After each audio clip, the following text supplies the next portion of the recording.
House Speaker Faustino D., and the honorable members of the House of Representatives, Senate President Pro Tem Sherwin Gatchalian, the Dean of the Diplomatic Corps, the Dean of the Diplomatic Corps and the Apostolic Nuncio to the Philippines, the Most Reverend Charles John Brown, and the Excellencies of the Diplomatic Corps, honorable members of the Cabinet, Manila City Mayor Isko Domagoso, AFP Chief of Staff General Romeo Browner and the Major Service Commanders, PNP Chief General Jose Melencio Nartates Jr., Philippine Coast Guard Commandant Admiral Ronnie Hill Gavan, First Lady Luis Araneta Marcos, my fellow workers in government, other distinguished guests, ladies and gentlemen, isang magandang araw po sa inyong lahat. Please.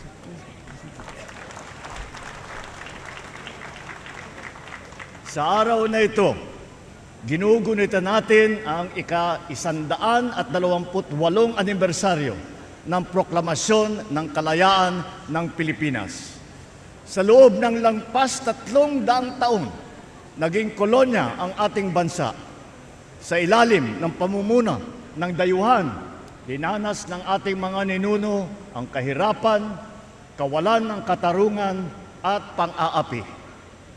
Ang pagnanais natin na makamit ang hustisya at pagkakapantay-pantay ang siyang nagtulak sa lahing Pilipino na mag-alsa laban sa pamamahala ng dayuhan. Sina Tamblot, Sumuroy, Daguhoy at Diego at Gabriela Silang ay ilan lamang sa mga naunang lumaban sa mga dayuhan. Ang pag-aalsa sa Bohol, sa Pidig, Ilocos Norte, sa Cavite ay senyales ng mga magting na pagnanais ng ating mga ninuno na maging malaya. Subalit, dahil sa pagkakahiwa-hiwalay at kawalan ng isang layunin, hindi sila nagtagumpay. Sa ilalim ng katipunan, nagawa ni Gat Andres Bonifacio at ng mga katipunero na pag-isahin ang bayan tungo sa isang adhikain at isang laban. Ipinagpatuloy ni General Emilio Aguinaldo ang pakikibaka at tangan lamang ang pananampalataya, pagmamahal at kabayanihan, itinaas ang ating watawat sa Kawit, Cavite na makasaysayang araw noong itong 1898. Dito, ipinahayag natin sa buong mundo ang hangarin nating mamuhay bilang isang malaya at nagsasariling bansa. Mula sa araw na yun, itinatag natin ang Republika ng Pilipinas. Naitayo natin ang mga institusyon na nagsisilbi sa mamamayan at nabigyan tayo ng pagkakataon hubugin ang ating kinabukasan. Matapos ang mahigit 1 siglo mula nang makamit natin ang kalayaan, ano na ang nagawa natin sa kalayaang kanilang ipinaglaban? Sapagkat hindi sapat na lingunin lamang natin ang nakaraan, kailangan magsilbing pundasyon ang mga aral nito sa ating kasalukuyan at sa ating kinabukasan. Ang ating kasaysayan ay nagturo sa atin na sa pagkakaisa lamang makakamit ang kasarililan. Na ang tunay na mga pinuno ay yung nagsasakripisyo ng sariling interes para sa ikabubuti ng bayan. Na ang kalayaan ay dapat na inaalagaan. Gamitin natin ang mga aral na ito upang mapaunlad ang ating bansa at mapalawig ang ating kasarililan. Maraming hamon sa ating kalayaan at kaunlaran. Nandyan ang mga katiwalian, pagkakakanya-kanya at kahirapan. Nandyan din ang mga pandaigdig na kaganapan at banta ng tinatawag na climate change at kalikasan.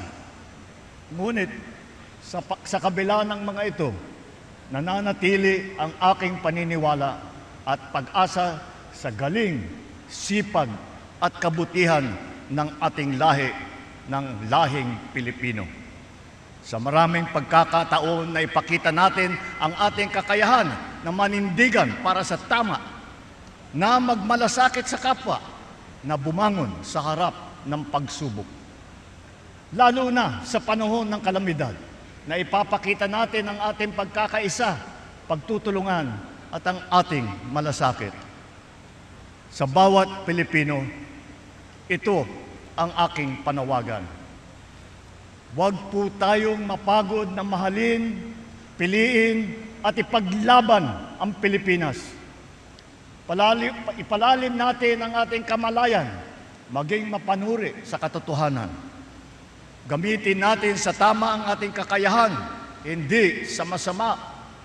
Lumaban ng patas sa araw-araw, huwag pagsamantalahan ang pinagpaguran ng iba. At piliin natin ang ikabubuti ng bayan laban sa interes ng iilan.